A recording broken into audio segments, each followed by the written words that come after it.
just do a little video last update for you to go along with my written one, to point out some of the positive and negatives about the egg that we've discovered over the last few months. A bit easier to see them in the video than describing them. So firstly, the negatives, let's get them out of the way. When I talked about the scuffing on the handlebar when it folds to the ground, it's hardly noticeable here really, it just tends to scuff on these bits here, so that might have been better with a rubbery coating to protect the plastic there. And just here underneath the footrest where little feet rub up and down, the embroidery is coming away a little bit on the side. But otherwise it's in really good condition still.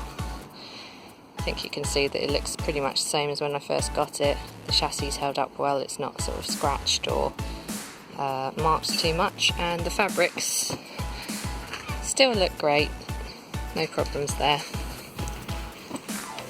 I've not actually had to clean it or anything at all while we were using it. There have been some crumbs, but the seat liners caught them well.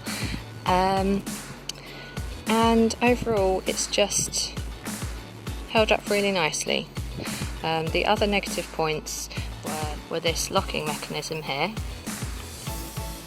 If you can see, it's just a little round hole, and that just sits on this tiny round peg there, so there's nothing that then locks it into place per se, it just pushes into position, so then there's equally nothing to kind of stop it from falling out of there.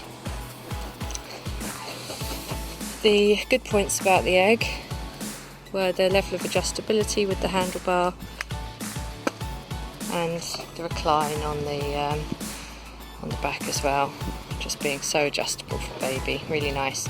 One of the negatives I did mention was that when it's in its full recline here, you can see that there isn't a lot of shade provided by the hood if you're in the wrong position with the sun. So I would have liked to see an extra bit that folded down perhaps here, like you can see on the upper baby vista, and the stoker flap that sort of comes out from inside. Apart from that, it's been a really lovely pram. We've so enjoyed using it.